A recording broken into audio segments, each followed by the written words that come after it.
우리 어제 저녁 우리 예배 회복에 대해서 우리 함께 보았습니다.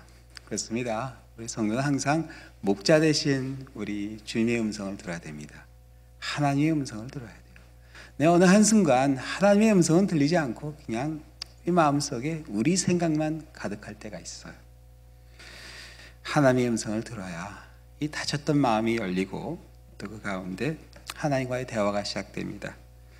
이 아침 오늘 이 시편 19편 말씀을 통해서 어떻게 하면 우리에게 말을 걸어오시는 하나님, 우리에게 관심을 가지시고 우리 머리털까지 세신 바 되었다 하는데, 그렇게 우리를 알고 싶어 하시는 하나님께서 왜 말을 걸어오시는지, 어떻게 우리에게 말을 걸어오시는지 보는 가운데 하나님과의 진정한 대화가 여러분의 삶 가운데 함께 시작되시기를 우리 주님의 이름으로 축원합니다.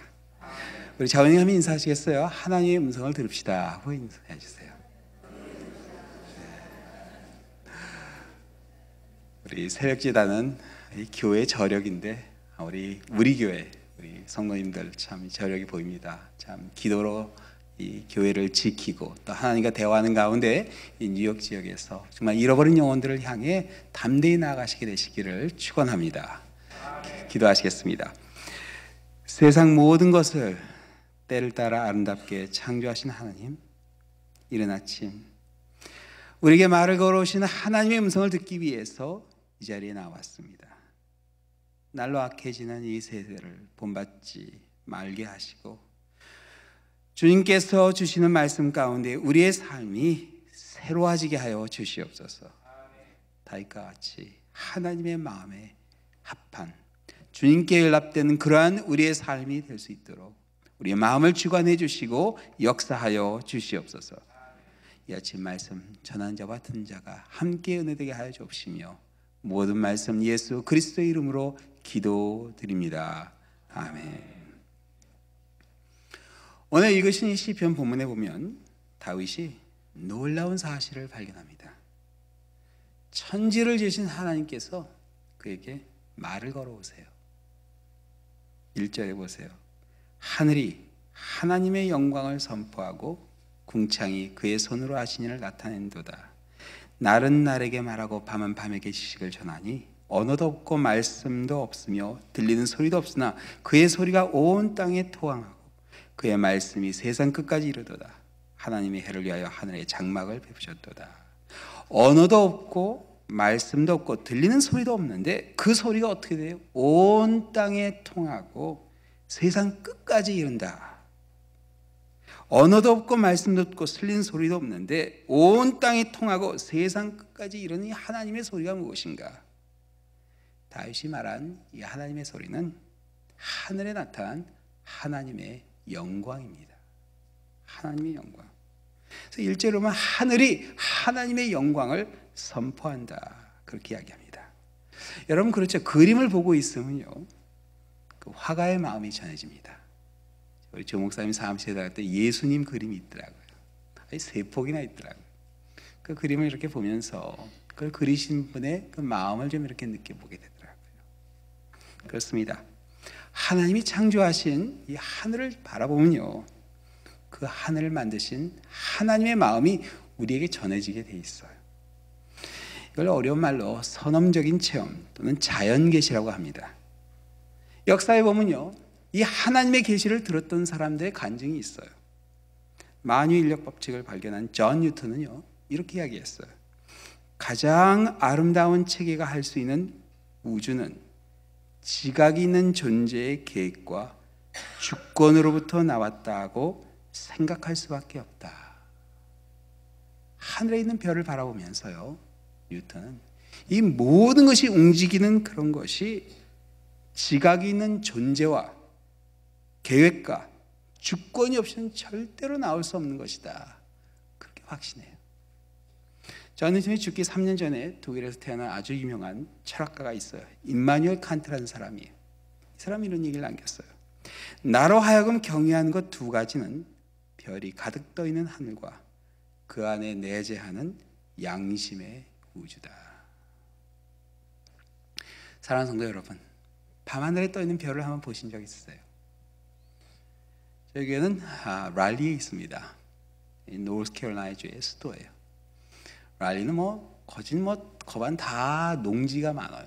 그런데 이렇게 도시가 몇 개 있습니다. 제가 있는 랄리가 그 주의 수도가 되고 샬롯이라고 있고요. 뱅크 오브 아메리카 거기 헤드쿼터가 샬롯에 있죠. 그 뭐 도시가 몇 개는 안 돼요. 근데 랄리의 특징은 나무가 진짜 정말 많아요. 뉴욕은 빌딩이 정말 많은데 우리 랄리 오시면 나무가 정말 많아요. 근데 새벽 예배 딱 들어갈 때 보면요, 교회 그 위에 별이 충충 떠 있어요. 요즘은 딱 가면은 교회 첨탑 위에 샛별이 떠 있어요. 그거 아세요? 샛별이 거기서부터 같은 시간에 계속 움직여요. 움직여서 어느 한순간 되면 서쪽으로 넘어갑니다. 근데 그게 민수기에 나오는 야곱의 별. 하나님께서 이스라엘 백성들을 동쪽에서 서쪽으로 옮기시면서 별을 보여주셨어요. 여러분, 별을 본 적이 있으세요? 너무 바쁘죠. 이게 정신없이 살다 보면 하늘에 별이 있는지 없는지, 특히 이렇게 이 큰 도시에서는 사실 사람이 만든 빛이 너무나 많기 때문에 이게 볼 기회가 없는 것 같아요. 제가 여러분에게 영상으로 하나 보여드릴게요. 하늘에 있는 별인데,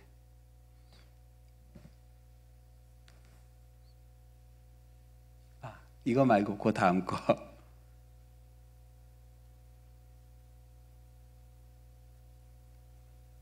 네, 이 영상 말고 다른 영상 하나 있는데, 이건 오늘 저녁에 보여드릴 건데, 미리 보셨어요. 이거 어떡하지?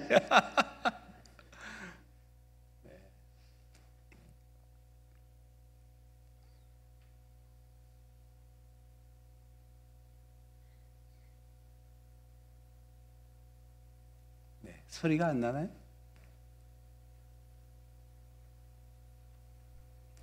네, 괜찮아요.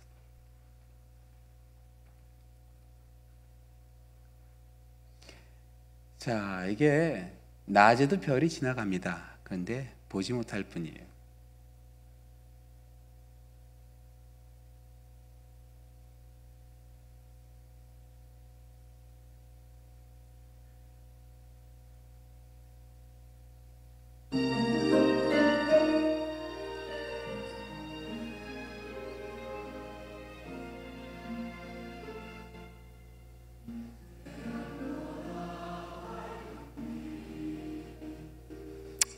하늘에 구름이 춤을 추는 것 같죠?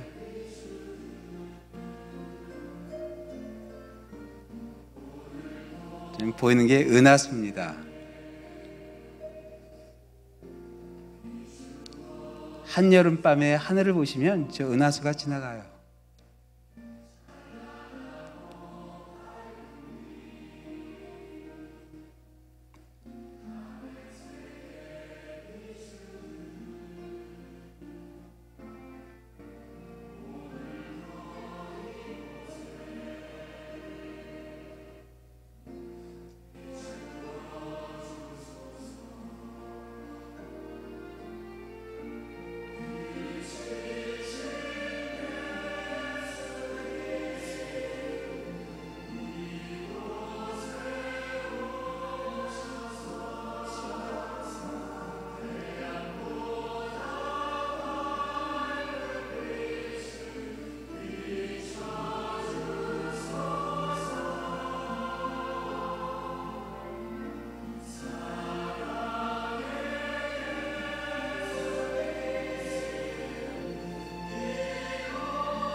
참 너무나 아름다운 그런 광경이죠.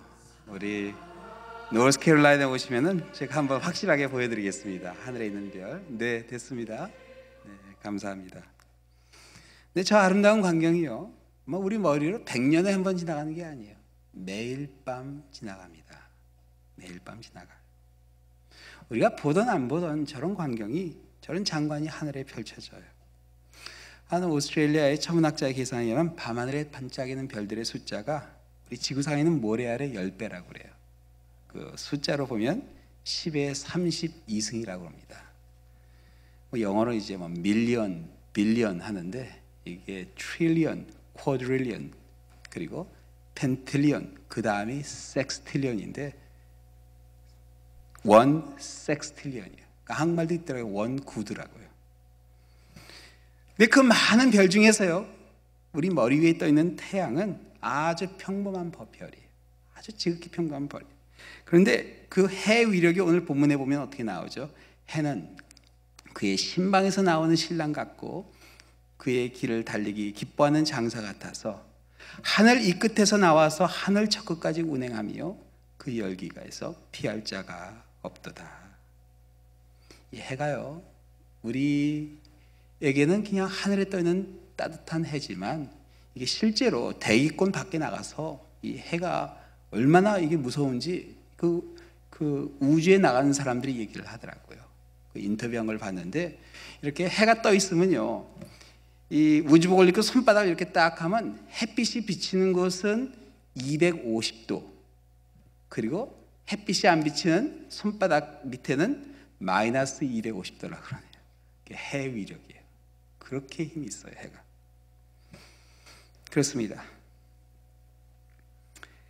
하늘에 떠 있는 이 태양 하나도 우리는 감당이 안 되는데 하늘에 떠 있는 그 많은 별들을 생각해 보면요, 하나님께서 천지를 지으신 하나님, 우리 신앙 고백했는데 하나님이 얼마나 엄청난 분인지 상상해 볼 수 있어요.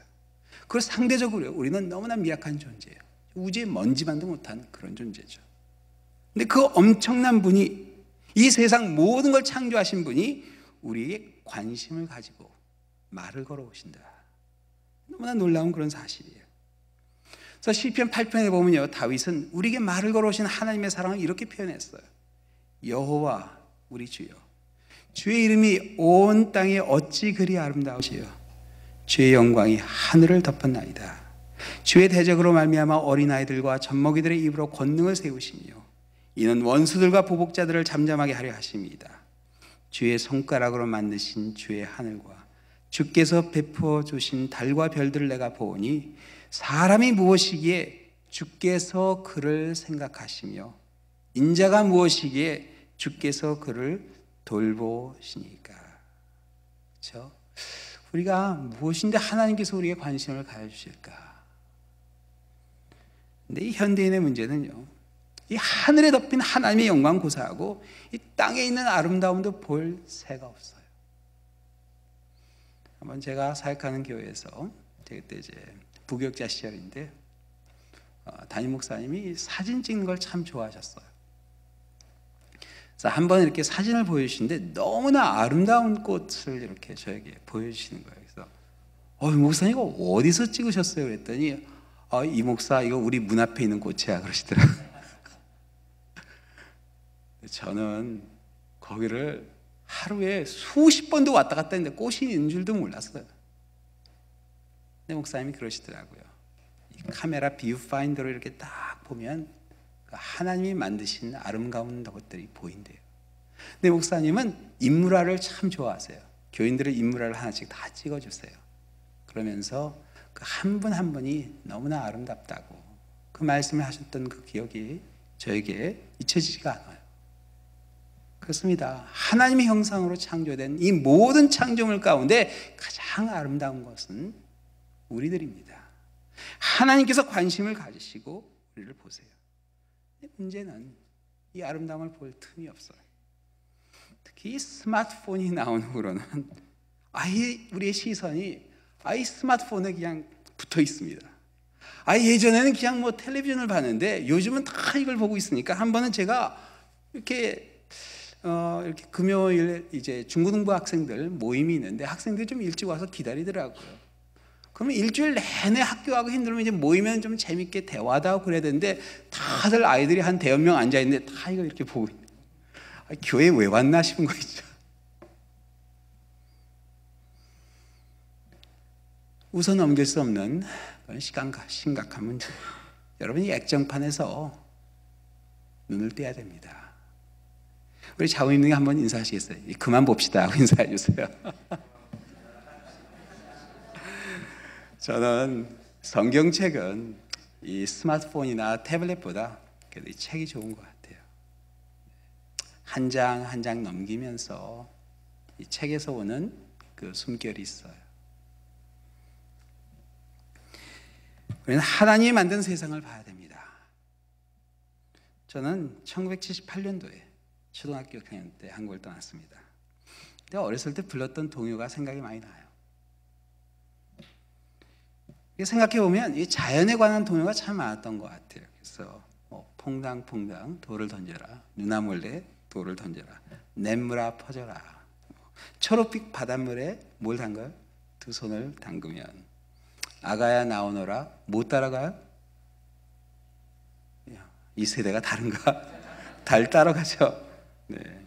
푸른 하늘 나수 한쪽 배, 샛별이 등대란다 너를 져라. 산 위에서 부는 바람, 어떤 바람이요? 시원한 바람. 그 바람은 좋은 바람, 어떤 바람이요? 고마운 바람.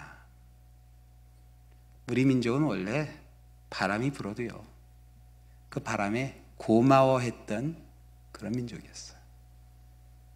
하나님을 모를 때도 바람이 불면 그 바람에 고마워했던 사람들이 이제는 하나님을 아는데 하나님께 감사하지 않는다.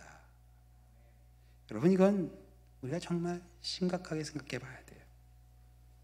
이 모든 것을 지으신 하나님을 알고 있다면 당연히 더 관심을 갖고 감사해야 되죠. 그래서 로마서 1장에 보면요, 타락한 인간의 문제를 이렇게 지적해 줍니다. 하나님의 진노가 불의로 진리를 막는 사람들의 모든 경건하지 않음과 불의에 대하여 하늘로부터 나타나니 이는 하나님을 알만한 것이 그 속에 보임이라. 하나님께서 이를 그들에게 보이셨느니라. 창세로부터 그의 보이지 아니하는 것들, 곧 그의 영원하신 능력과 신성이 그가 만드신 만물에 분명히 보여 알려졌나니 그러므로 그들이 핑계하지 못할지니라. 하나님을 알 때 하나님을 영화롭게 아니하고 감사하지 아니하고 오히려 그 생각이 허망하여지며 미련한 마음이 어두워졌나니. 하나님을 알 때 하나님을 영화롭게도 아니하고 감사하지 아니한 그 결과가 뭐죠? 죄입니다. 죄 가운데 우리의 마음이 허망해지고 어두워집니다. 그 결과 우리의 관계가 망가지기 시작해요. 하나님과의 관계가 망가지기 시작하고 우리 주위에 있는 사람들의 관계가 망가지기 시작합니다. 사랑해야 할 부부가 헤어지게 되고, 신뢰해야 될 친구가 원수가 됩니다. 사랑해야 될 성도가 멀어지게 되고, 믿고 따라야 할 목자가 비난을 받게 합니다. 사랑을 베풀어야 할 사람들을 외면하게 하고 화목해야 될 사람들과 반목하게 돼요. 여러분, 어떻게 해야 될까?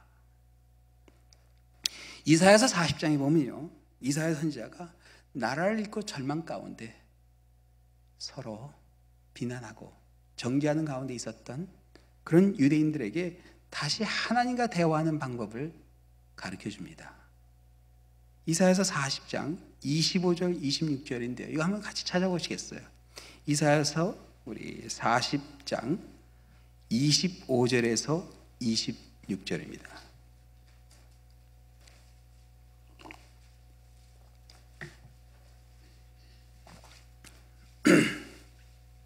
이사야서 40장 25절 26절 우리 한번 같이 읽어보시겠어요? 나라를 잃어버리고 포로가 되어서 끌려가는 가운데 하나님께서 그 절망 가운데 이들에게 이 말씀을 주십니다. 같이 읽겠습니다. 거룩하신 이가 이르시되 그런즉 너희가 나를 누구에게 비기며 나를 그와 동등하게 하겠느냐 하시니라. 너희는 눈을 높이 들어 누가 이 모든 것을 창조하였나 보라. 수요대로 만상을 이끌어내시고 그들의 모든 이름을 부르시나니 그의 권세가 크고 그의 능력이 강함으로 하나도 빠짐이 없느니라. 아멘. 절망 가운데 바벨론으로 잡혀가는 이스라엘 백성들에게 어떻게 하라고 그러죠? 그들을 그렇게 만든 바벨론 사람들을 증오하고 미워하라고 그러나요? 나라를 파멸로 이끈 사람들을 비판하라 하시는 아니었어요. 눈을 어떻게 해요? 높이 들라 하셨습니다. 눈을 높이 들고 하늘을 쳐다보고 해를 보고 달을 보고 별을 보라 하셨어요. 그리고 그 모든 것을 누가 창조했는지 생각해 보라. 밤하늘에 떠있는 별 중에 가장 가까운 별이 어느 별인지 아세요? 남반구에선 보이는데 6분자리에 있는 프록시마 센타우리라는 별이에요. 빛의 속력으로 가면 11년이 걸린다 그러네요. 엄청나게 먼 겁니다. 640조 마일이에요. 여러분 아세요? 우리가 밤하늘에 있는 별, 가장 가까이 있는 별을 봐도 우리의 마음이 얼만큼 넓어져요? 640조 마일만큼 넓어집니다. 그리고 우리가 뭐 중내산해하는 그런 문제들은요, 상대적으로 작아져요. 상대적으로 작아져요. 사랑하는 성도 여러분, 눈을 높이 드시기 바랍니다. 속상한 일, 가슴 아픈 일, 그런 일들이 우리를 무력하게 만들 때 눈을 높이 드셔야 됩니다. 이 문제가 정말 눈을 들어야 되는데 이게 안 들어져요. 이게 너무나 쉬운 일 같은데 그게 안 됩니다. 우리 교회에서 공동회를 하는데 성도님 한 분이 보통 조용하게 지나가는데 그날 말도 안 되는 말씀을 하셨어요. 저에 관한 말씀인데 좀 이게 뭐 개인의 생각이었어요. 생각 같아서는 정말 한마디 해주고 싶은 그런 충동이 일어나더라고요. 꼭 참았어요. 그래도 어떻게 하면 의장이니까, 혹시 여러분 지금 발언하셨는데 질문 있으십니까? 했는데 한 사람도 질문 안 하시더라고요. 저는 그날 우리 성도님들이 너무 고맙더라고요. 그 발언하신 분이 아무도 반응이 없으니까 그냥 앉더라고요. 회의가 잘 끝났어요. 지나갔어요. 근데 참 이상해요. 세상적으로 보면 제가 이긴 겁니다. 그렇죠? 그런데 마음이 그렇게 무거울 수가 없어요. 우리 집사님들 참 감사해요. 그날 저하고 저희 사모부 나오라고 그러더라고요. 좋은 식당에 가서 식사 좀 맛있게 먹고, 목사님 힘내시라고, 상관하지 말라고. 그러고서 이제 털어버리고 집에 왔어요. 근데 참 이상해요. 시간이 가는데 그 말이 안 잊혀져요. 자꾸 이게 괘씸한 생각도 들고, 자꾸 이게 흔들리는 거예요. 근데 가장 큰 문제는 그런 마음이 이 하나님의 말씀으로부터 저를 멀어지게 만듭니다. 말씀을 깊이 묵상해야 되는데 그게 잘 안 되는 거예요. 섬뜩 떠오르는 거예요. 심각해요. 사탄의 역사였습니다. 참 감사한 게 그때 이제 참 힘들어하고 있었는데 이걸 누구에게 털어놓겠어요. 그런데 이제 목회자 계속 교육 이제 세미나에서 가는데 그때 찬양팀이 참 은혜가 됐어요. 우리 교회 찬양팀 참 아름답게 찬양하는데 어제 저녁 참 저에게 은혜가 됐습니다. 이 찬양이 힘이 있어요. 근데 그때 많은 찬양 가운데 시선이란 찬양이 LA 온누리교회에서 만든 찬양인데 그 찬양이 참 저에게 힘이 되더라고요. 내게로부터 눈을 들어 주를 보기 시작할 때 주의 일을 보겠네. 내 작은 마음 돌이키사 하늘의 꿈꾸게 하네. 주님을 볼 때 모든 시선을 주님께 드리고 전능하신 하나님을 느낄 때 세상은 주의 나라가 되고 하나님이 일하기 시작하네. 성령이 나를 변화시켜 모든 두려움 사라질 때 주의 일을 보겠네. 황폐한 땅 한가운데서 주님 마음 알게 되리. 주님을 볼 때 모든 시선은 주님께 드리고 전능하신 하나님을 느낄 때 세상은 주의 나라가 되고 하나님이 일하기 시작하네. 여러분, 제가 이 찬양에서 가장 은혜 받은 단어는요, 모든 시선을 주님께 드리고. 여러분, 한눈 팔면 안 돼요. 모든 시선을 주님께 드릴 때 어떻게 돼요? 전능하신 하나님이 느껴지게 돼요. 내게로부터 눈을 들어 주를 보기 시작할 때 주의 일을 보겠네. 내 작은 마음, 이거 감당하지 못해서 그러고 있는데 하늘의 꿈을 꾸게 하십니다. 그리고 하나님이 일하기 시작하세요. 모든 시선이. 여러분, 일단 제 시선을, 모든 시선을 주님께 돌리고 나니까 이게 회복이 되기 시작해요. 오늘 읽으신 시편은요, 다윗의 시란 제목밖에는 아무 배경 설명이 없습니다. 이게 아무리 읽어봐도 다윗이 이게 언제 썼는지, 어떤 상황에 썼는지 이게 알 수가 없어요. 근데 이 내용을 보면요, 한 가지는 확실해요. 이게 백향목으로 지은 궁전에서 살 때 지은 찬양은 아닌 것 같아요. 그렇죠? 백향으로 만든 아름다운 천장을 보면서 이런 감동이 있었겠습니까? 광야에서 지낼 때가 아니었나 싶어요. 다윗은 광야에서 정말 긴 시간을 보냈어요. 제가 이스라엘 성지답사 할 때 광야에 한번 간 적이 있어요. 가이다심에 데려가더라고요. 거기서 점심을 먹었습니다. 그래서 이렇게 도착해서 이제 한식으로 도시락을 쫙 나눠줘서 이렇게 앉아서 잡수시라고. 근데 저는 이 광야라는 데가 그냥 앉아서 먹으면 되겠다 싶었는데 참 이상해요. 아무것도 없을 것 같은데 이렇게 보니까 벌레들이 왜 이렇게 많은지, 개미도 지나가고 하여튼 별난 것들이 다 있어요. 그래서 어디 앉아 먹을 데가 없는데 어디 앉아서 먹으라고. 그런 곳이 광야예요. 낮에는 덥고 밤에는 춥고. 다윗의 광야에서 시간이 어떤 시간들이었는가?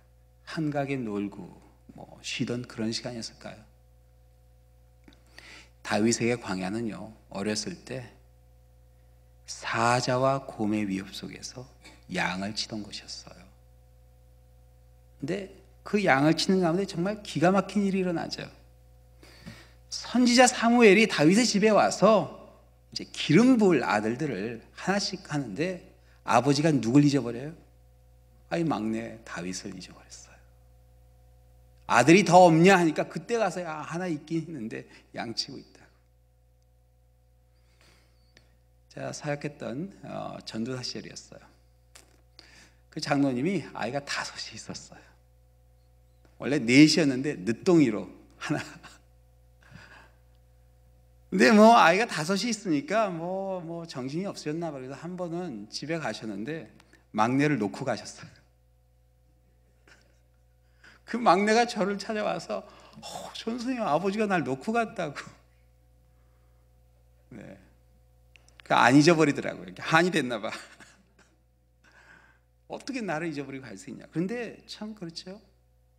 이거 야사이긴 하지만 이새가 다윗을 보여줄 수 없었던 사연이 있긴 있었다고 그러더라고요. 시편 51편 다윗은요, 자신이 죄악 중에 출생했고 모친이 그 죄 중에 잉태했다, 그런 고백하죠. 그 후에 다윗에게 있어 광야는 장인이었던 사울 왕에게 정말 억울하게 쫓겨다니던 그런 시간이었어요. 아버지에게도 사랑을 못 받았는데 장인에게조차 사랑을 못 받았어요. 죽을 고비를 몇 번 넘겼는지 모릅니다. 근데 결국 하나님께서 다윗을 이스라엘의 왕으로 세워주시죠. 다윗은 평생 감사했어요. 근데 왕이 된 후에도 다윗은요, 광야에서 지냈던 시간이 있었어요. 아들이 반란을 일으키죠. 압살롬이 아버지를 죽이고 자기가 왕이 되겠다고. 다른 사람도 아니고 자기 친아들이 그랬을 때 얼마나 가슴이 아팠을까. 그래도 아들이라고요, 아들을 반란군을 진압하는 그 요압 장군에게 부탁합니다. 생포하면 죽이지는 말아달라고. 근데 요압이 어떻게 하죠? 생포했는데 잔인하게 죽였습니다. 아들이 죽었다는 얘기를 듣고 통곡을 했던 곳이 광야였어요.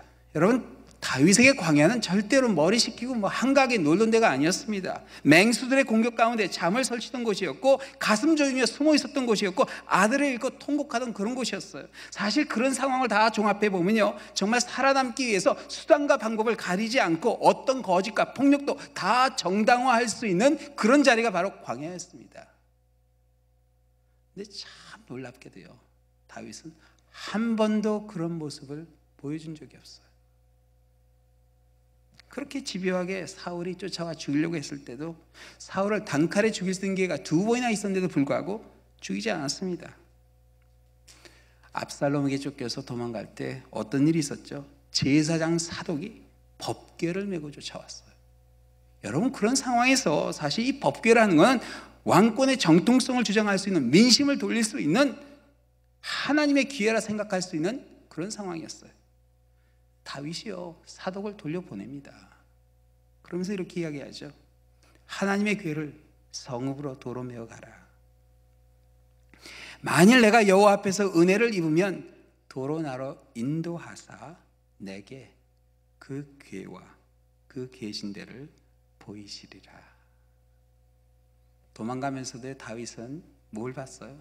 쫓아오는 그 괘씸한 아들 아니었어요. 하나님의 전을 봤습니다. 하나님의 궤를, 하나님의 말씀 있는 곳을 바라봤어요. 눈을 높이 들었습니다.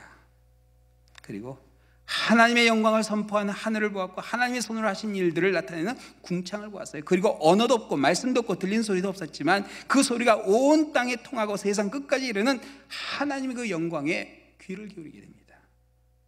자기를 잊어버린 아버지를 원망하지 않았어요. 죽이려고 했던 사울을 증오하지 않았습니다. 왕권을 빼앗으려 했던 아들을 미워하지 않았어요. 이 모든 일들이 다 그가 눈을 높이 들었기 때문에 가능한 일이었어요. 여러분, 우리 신앙의 선조들 중에 다윗과 같은 사람이 한 사람 있었죠.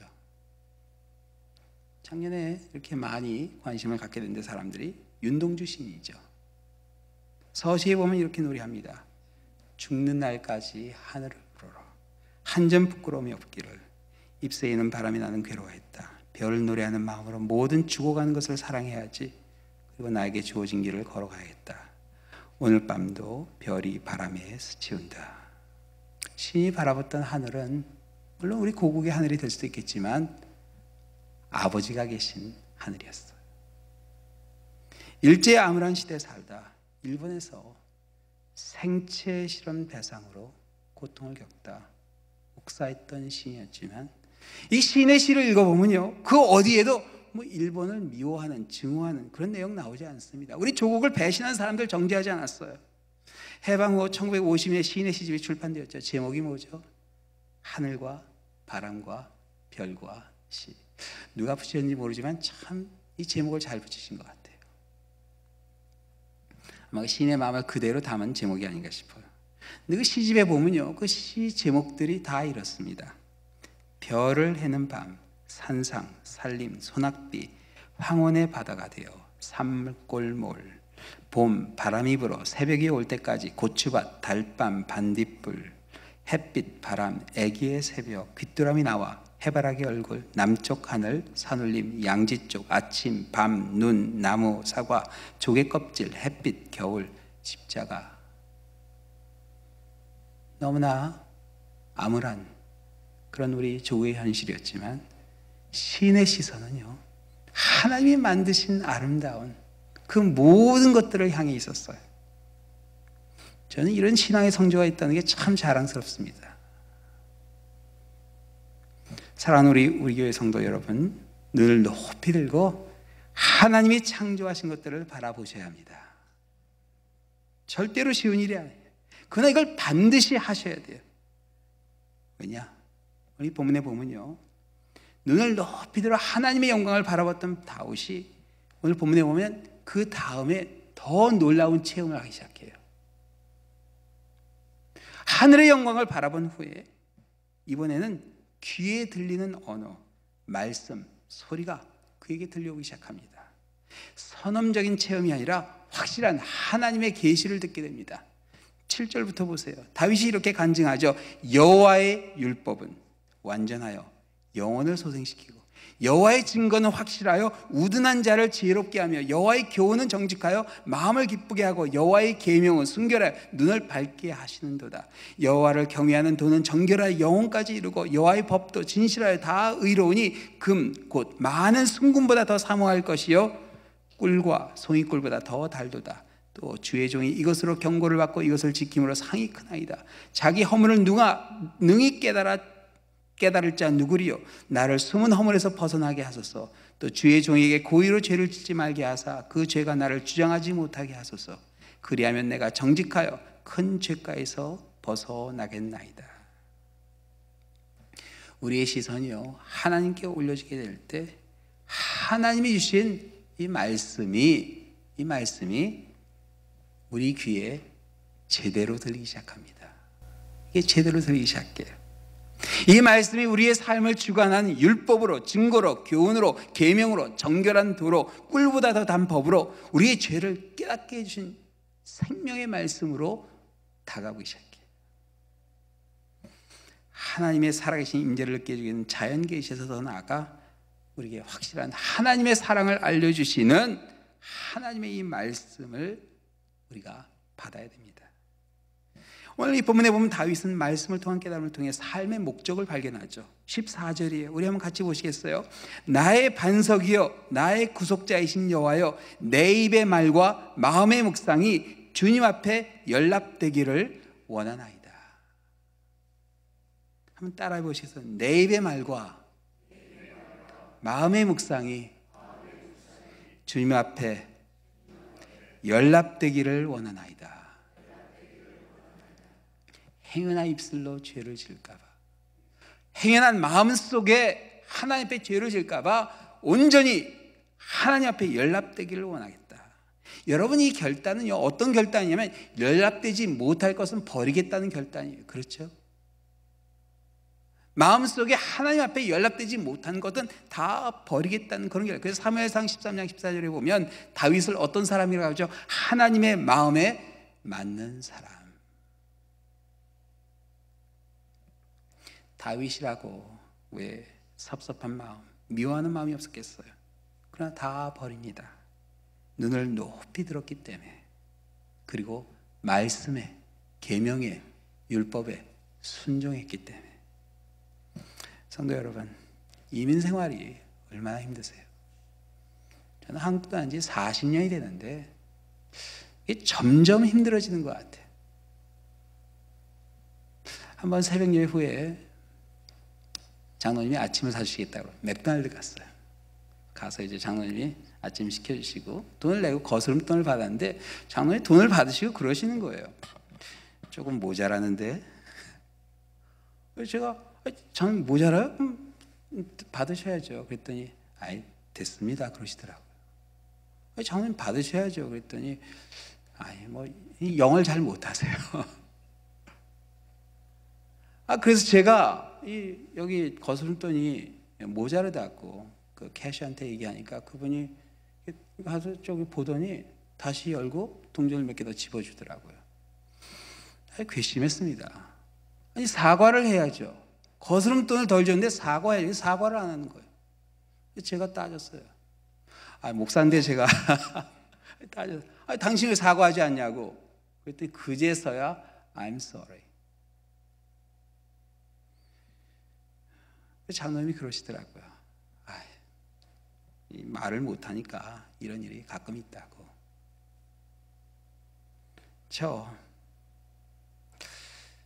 이게 남의 나라라는 게 사실 살수록 서러워지는 것 같아요. 그럼 대한민국은 우리나라가 되냐? 대한민국이 날 발견해줄까? 결국 우리에게 남는 건 하늘나라밖에 없는 것 같습니다. 천국. 여러분, 힘든 일이 많이 있어도요, 눈을 꼭 높이 드시기 바랍니다. 그리고 말씀에 순종하셔야 돼요. 스데반 집사님은요, 돌이 날아오는 가운데서도 눈을 높이 들었어요. 제사장들 바라보지 않았습니다. 그게 돌을 던진 사람들 바라보지 않았어요. 눈을 높이 들었더니 하나님의 영광, 독생자의 영광을 보게 되죠. 보좌 옆에 있는 예수 그리스도를 바라보게 됩니다. 그리고 무릎을 꿇고 기도하게 돼요. 주여, 이 죄를 그들에게 돌리지 마소서. 마지막까지 순종했던 삶이었어요. 우리 사랑하는 성도 여러분, 눈을 높이 드신 가운데 하늘 보좌 옆에 계신 부활하신 주님을 바라보시고 그 음성에 순종하는 가운데 마지막까지 믿음을 지키시고 생명의 멸관을 받으시는 우리 한 분 한 분 되시기를 우리 주님의 이름으로 축원합니다. 기도하시겠습니다. 사랑의 하나님 아버지, 저희들 어느 한순간 우리의 눈이 들려지지 않을 때가 있습니다. 너무 속상하고 힘들고 아버지 저희들 실망한 나머지 머리를 들지 못하는 그 순간 다윗을 기억하게 하여 주시고 저희들 주님의 영광을 바라보게 하여 주시옵소서. 그 가운데 우리에게 주시는 하나님의 놀라운 말씀이 우리의 권능이 되게 하여 주시고 이 어려운 이민 생활 헤쳐갈 수 있는 아버지의 능력이 되게 하여 주시옵소서. 그 가운데 마지막까지 믿음의 선한 싸움을 달려가는 우리 믿음을 지키는 가운데 생명의 멸관을 받는 우리의 교회, 우리 성도님들 한 분 한 분 될 수 있도록 아버지께서 지켜주시고 인도하여 주시옵소서. 모든 말씀 예수 그리스도의 이름으로 기도드립니다. 아멘.